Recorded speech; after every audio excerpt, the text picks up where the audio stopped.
All right, welcome to the Stampscapes Spooky Lab. I have a little bit of time to stamp tonight, and I wanted to use one of the Deanna Tubb-Sedillo background papers, and I have this one right here that I've kind of looked at periodically, and I've kind of pondered what type of scene I wanted to do on here.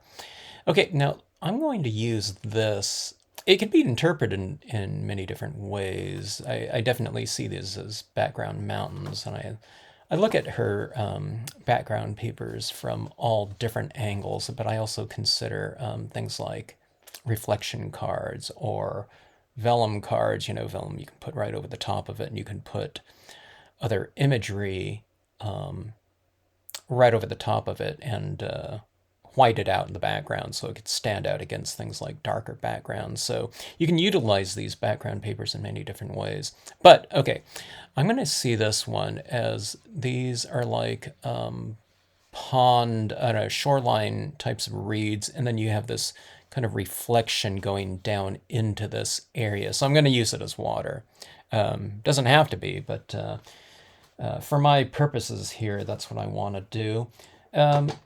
It remains to be seen how well I can integrate these. So I'm going to have this tree coming out from those reeds in the background like that. And then I want to put this castle right here on that ridge line like that. So they're kind of more distant mountains probably, but when you put this over the top of it, I think we're bringing that hill line kind of closer to us a little bit. It's still pretty distant, but I think it's a little bit closer than, I don't know, the way that I interpret it at least. I see these as really distant hills, the way the light is shining off of them. So, I'm not bringing it like really close to us, but, or like, I'm not bringing it closer to us, I don't think, because that castle still looks like it's quite some distance from us. All right, so I'm going to use my hybrid black ink here. I think that works really well on these pre-printed papers. This is a little bit of a larger piece of paper than Deanna's other papers. This is like an experimental paper, and you can get in touch with her via Facebook. She's on Facebook and Instagram, or you can look at her YouTube channel and probably get in touch with her that way. I don't know if she's like printing these out and selling them, but I hope she is. She was thinking about doing that at some point in time, which would be really great for us stampers. But I think these were the ones that weren't accepted as the 4¼ by 5½ size ones that are put up by another company. Okay, so getting that down like that. So see, that tree goes right into there. And that's why I use this kind of jagged paper towel like that. I ripped it a certain way. And the hybrid ink really gives it a really good dark impression. Now I might add some other reeds or something like that just to transition that a little bit more, which I might have to do. We'll see.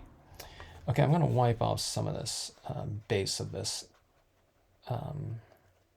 cliff area, mountain area, and I'm going to stamp it right into those hills right there. So I'm going to be stamping over some of her Deanna's cool subtle color schemes within those hills, but we still get some of that over in this area, so we're not kind of completely obliterating that in totality. But sometimes we need to lose some of the background if we're going to utilize this anyways. That's what they're designed for, to stamp right on there. All right. Mountain like that, that integrated pretty well. I think I'll have to do less blending than I thought I would. Okay, now right here, I want to do this woman kind of standing in this water, looking at that castle here, but I thought about doing some extra tombstones But now that I see this and how it's looking, I'm not quite sure if I want to do that or not. I think it might be pretty cool. I might stamp her first, though, and see how it goes. Or see what this looks like, at least.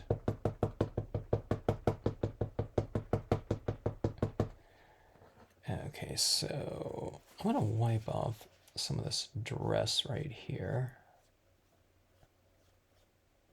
So it's got, I have this, there's a little bit of a subtle kind of drag mark right in there. And I just, that it's potentially looking pretty good because it might look like it, you know, some of her dress is going below the water or something.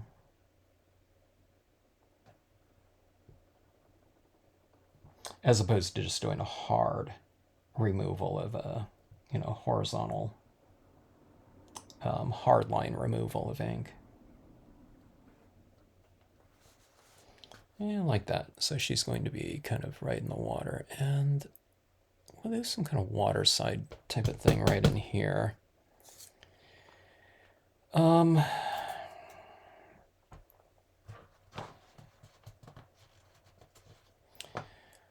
Let's do this. Okay, I'm going to build my shoreline, I think, just with the use of... I think I'm going to put some rocks in here. I was going to do it only with these tiny rocks right in here, but I think it might help me to put a couple larger rocks in here. Let me go get those.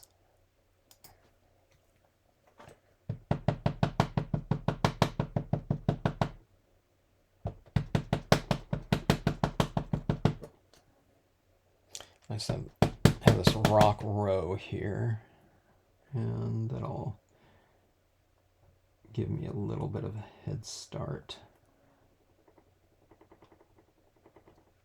to creating this kind of shoreline here.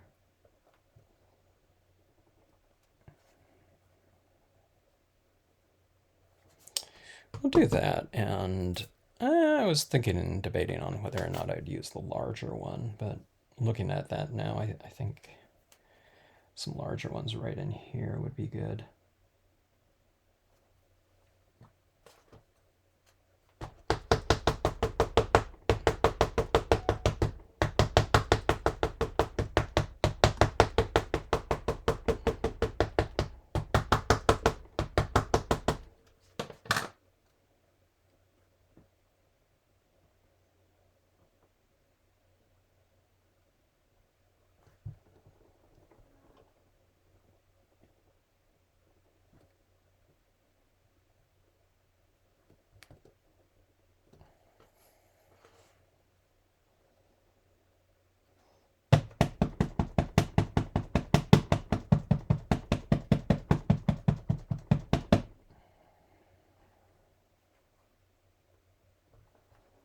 When I looked at this background piece by Deanna, at first I thought, okay, I don't know how much imagery I can put in here, but with all of her pieces, it's always really cool kind of experimenting around and finding out just how much, you know, you can really, you can abide by the setting and do kind of minimalist types of additions to her pieces, and it would look really cool because, you know, there's already kind of, you know, interesting lighting and texture and everything like that that's already in the pieces. But then you can really kind of, I don't know, interpret them in other ways and really add and kind of influence the whatever the compositional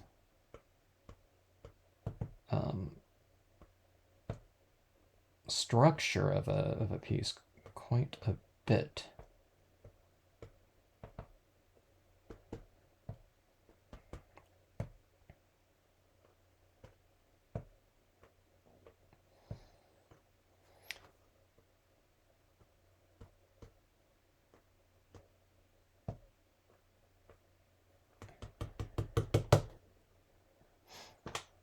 Okay, now we have that. Now think I might do those tombstones in there. Maybe these ones are a little bit too large, though. I'm just kind of wondering. We have this kind of this dynamic here, these rocks, and you go over here, and then you kind of go over to the castle. But I think there should be something smaller in here. Maybe it could be tombstones, but it could be other figures, although just having the single figure in here kind of might create a little bit more drama in the piece. Let's see if I have these tombstones right in here. Would that be too large?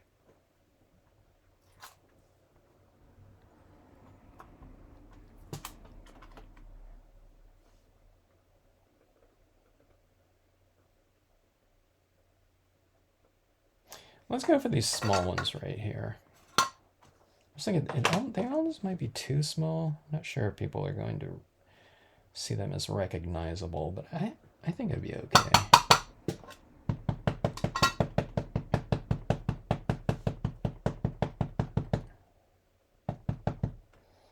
Okay, we'll go for that rough, jagged, torn paper towel technique here. We won't be stamping out all the tombstones. A lot of them might be kind of obscured, but that's, looks like it's supposed to be a bunch of grass, so you wouldn't be able to see everything anyway.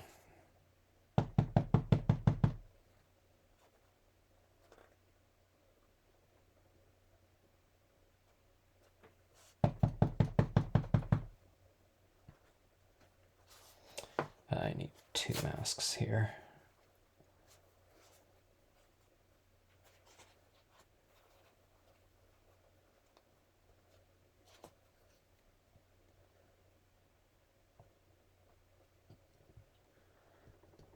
Okay, having some behind the tree trunk on both sides, left and right. All right, and something like that. It kind of looks weird in here, kind of eerie, with that those vertical types of striation, or angled. I think it looks pretty cool. I might do some taller tombstones right here as well. Yeah, let's go for it.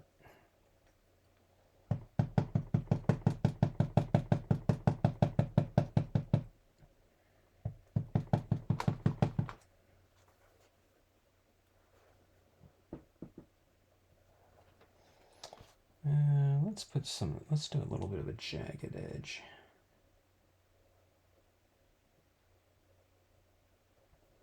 We'll create a little bit of perspective, having some larger tombstones a little bit closer to us and smaller ones in the distance. That's the concept, at least.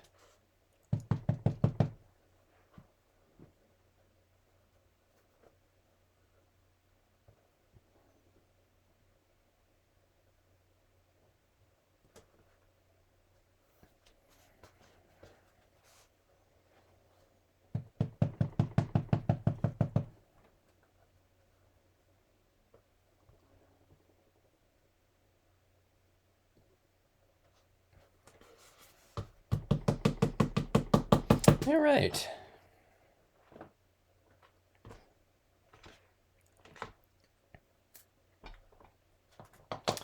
Now what we'll do is we'll start doing some integration and kind of anchoring of the imagery in here, just with the use of a black colored pencil.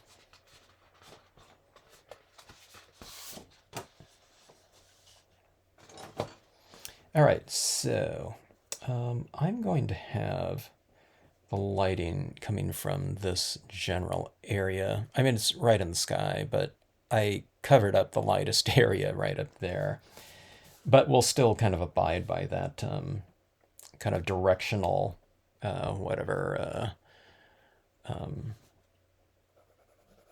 concept, lighting concept that Deanna has built into her piece here.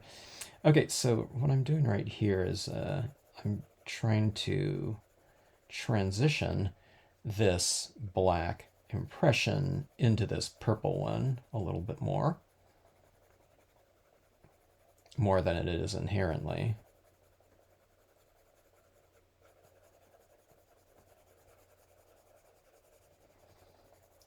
We don't have to need to do too much. I'm just going to bring in a little bit of that black into that purple area. And that gives that range of hills now that I don't think had any black in it.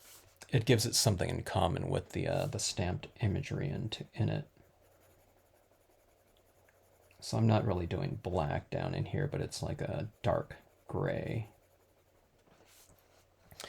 All right, so that kind of transitions out a little bit. You can give a little bit of black to this background hill right there, and we'll just kind of have that transition over here where there's no black in there at all. Okay, now this tree right here, let's do the same type of thing. See how this kind of just goes right here and it just stops? I want it to flow into this area a little bit more. So what you do is you just kind of go with a real light touch like this. And it's kind of this flicking motion, okay?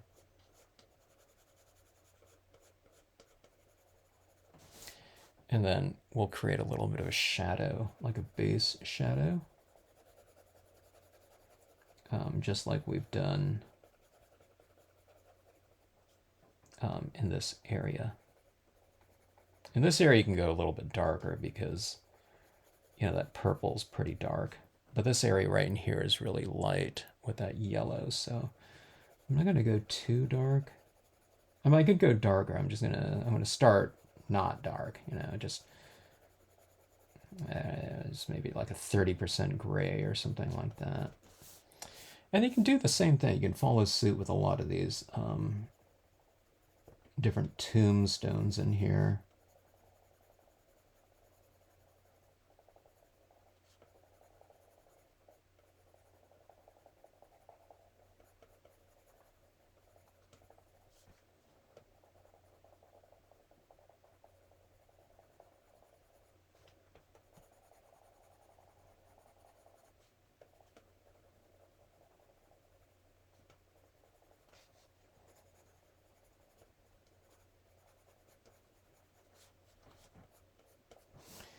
I'll anchor these rocks down with a little bit more shadow.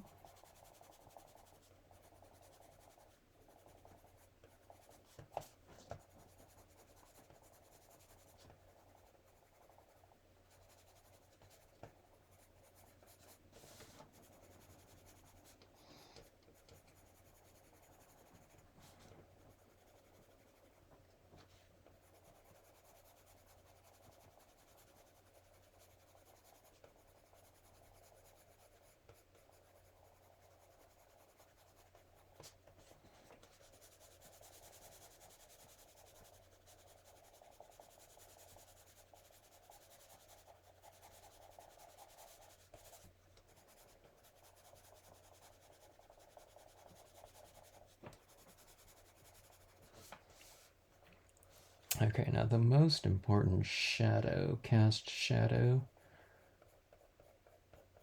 will be our figure. Right, so what I do is I kind of anchor her down with a little bit of this horizontal line like that. But then I'll do kind of a transitioning, and I'll try to do a transitioning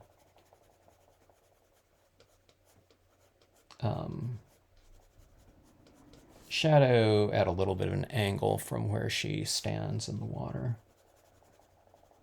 So in other words, I'm going a little bit darker. I'm trying to match her darkness. And then as I go away from her, it's getting a little bit lighter.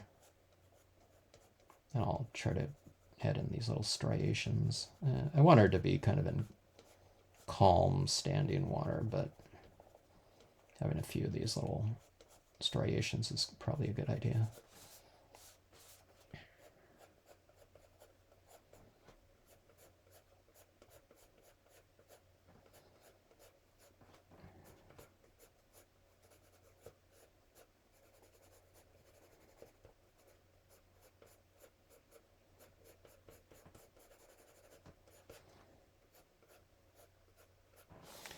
Okay, now this area right in here, I could probably use a little bit more tone than just going with straight black in here because, you know, Deanna's piece is colored, so her shadow areas are going to be toned.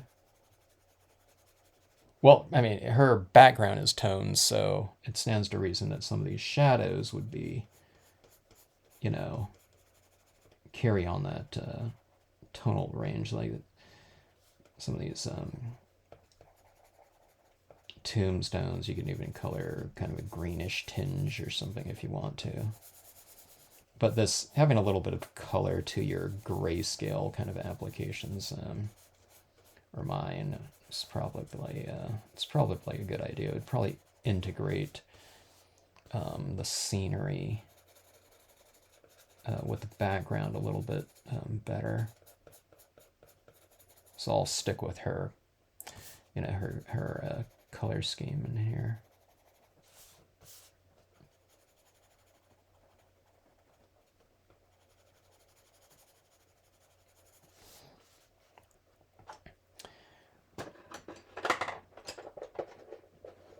Okay, so we have these reds and oranges up there. I'll maybe hit some brighter, more colorful shadows right in here.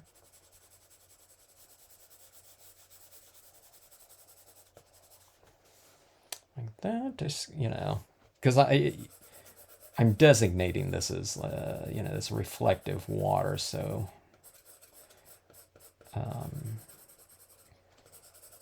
I'll use more of those colors from the sky. About like that. See that kind of that glow in there. I mean, I'm spending a little bit more time on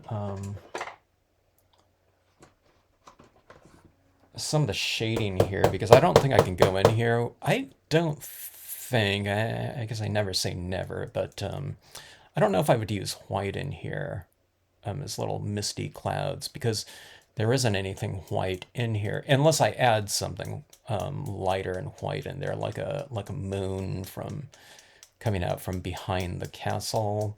It should be kind of an interesting idea, but this is more of a sunset where I have this kind of warm glow, like I said, that I've kind of filled in there. You know, because I had to have a place to put my castle, but let's put these warm lights right in the castle windows, though. Instead of doing it with white, I'm doing it with yellow here, because again, it fits the color scheme of the piece. And let's see, I don't know if this will work or not. I guess it kind of looks cool. I'm adding in some little sparkly kind of, kind of twinkling light on the water. It's called specular light.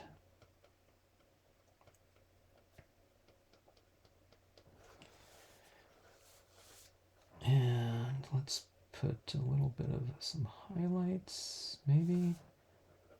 Some of these rocks.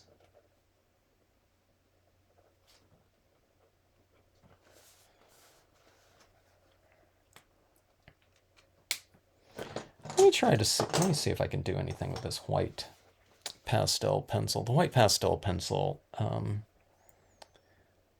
it it adds a really kind of soft application in here. It's like, well, it's pastel, so it's like dust. Okay, so let me see if I can get a little tiny bit of variation in here.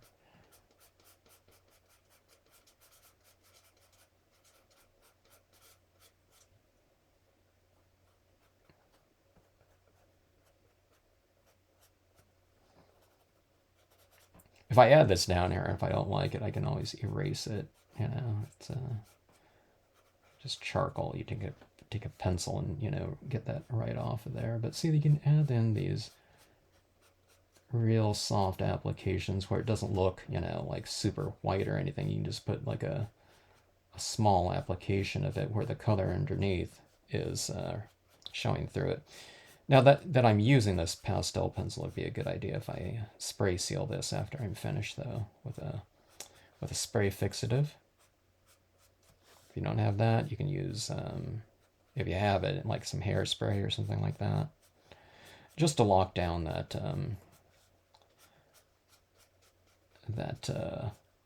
powdery pastel medium. Yeah, it looks pretty good. I like that little light area right in the background like that. And these kind of rocks in here stand out a little bit more. They don't really match too much any of the other colors in here. Maybe I can get a little bit on this background hill or something.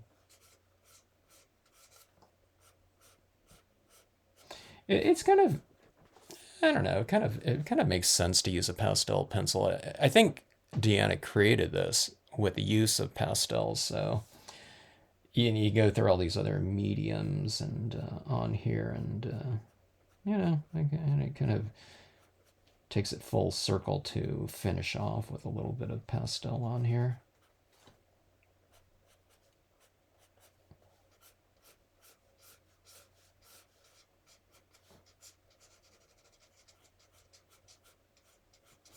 Areas where I'm going over my paper that has a colored pencil on it, the paper's not accepting the pastel because the coating of, you know, that waxy, you know, colored pencil on there.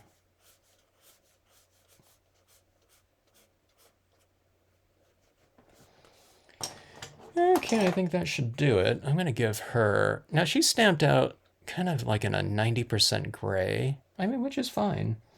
But I'm going to give her a little bit of a darker tone so that you get a little bit closer to black. And then the gray areas might be an area, you know, that's a little bit more illuminated or something. So you can get a little bit more dimension in your figure here. It's something that's really subtle. And you can do that on some of the tombstones as well. There's some darker areas on them.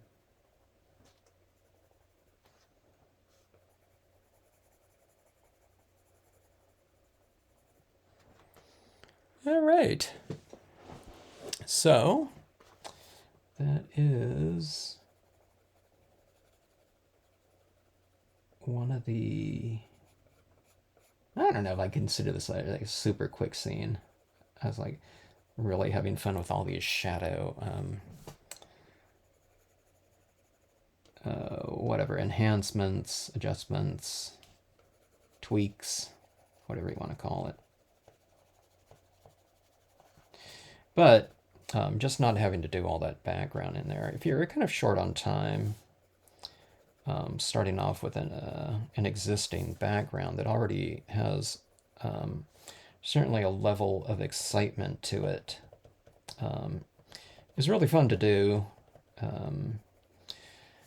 And, you know, for many different aspects, you know, you starting off with something kind of that's already kind of really fun looking, but it's also, you know, kind of challenge to look at it and see if anything comes to mind. Now, you don't have to have the full concept of it. I just had kind of a rough, you know, idea. Okay, the castle. I was going to put the tree in there. Then I kind of thought, oh, the castle would go, you know, so I held the castle up against there. And I thought, okay, that's, you know, what I'm going to do, you know, there. I went like that. And then down here, you know, I was thinking tombstones, but I didn't know what they would look like. And I wasn't thinking about the rocks until I stamped these two things down here. And then the figure, and I thought, okay, shoreline. So you don't always have to have, you know, everything in mind, you know, what you're going to do. Sometimes it's just, you start off with kind of a general concept, and then see what develops from there. As far as your imagery goes, okay. And you can think in kind of real general types of ways. And just say, for me, it was just like, I'm working on this piece right here, and there's only, we're set in terms of our given area right here, especially, like this tree is a pretty big tree, so, you know, and those are hills up there. I wasn't going to put like some like small cabin or something like that up there. I mean, you can do, I guess you can do it like a church or something like that. Something a little bit smaller, but not like a large cabin or anything like that. So you can just build around like a couple different images, and then you fill in from there. So I call these kind of foundational images right here in terms of the subject matter of your piece. Now she's kind of a larger kind of figure, and I don't want to do a bunch of like tombstones and a bunch of rocks in there and think, okay, should I stamp the figure in there now? Because, I might have had rocks right in here or right around in here. So I had to stamp her ahead of time, okay. So she's not really a filler image. I mean, she's certainly a focal point, but everything else in here, the tombstones, these rocks right in here, and the texture stamp right in there, the tiny rocks small, those are all filler images. So 1, 2, 3 main images, and then you build your filler images around there. So you can see I stamped those tombstones off the side and stamp them right in here. So anytime you have like a really large figure, if it's going to be like a really tiny deer or something like that, you can do all the filler images and stamp your really small image there towards the bottom. But she's pretty tall. She goes like this tall if I stamp her full body, but she's supposed to be standing in the water there. So like walking across the little pond in an eerie way. So anyways, like I said, just build things off of a couple different figures and go from there. You don't have to have the entire concept fully realized in your head. I never do. I can't even do that if I wanted to. So yeah. All right. Thanks for watching. Thanks to Deanna Tubb-Sedillo for the really cool paper. These are like colors that, and like color schemes and things like that I never would do on my own. So it's really fantastic to put together a composition and that results in a certain type of color scheme too that you wouldn't normally do, but it's just so much fun to do. And in some ways, it probably, when you see these types of results like this from having to work under a certain given set parameters, in this case of a existing background, it kind of give you kind of like some extra ideas, going forward. I just added in a little bit of that extra red in there to mirror that sky like that. So yeah, thanks for watching.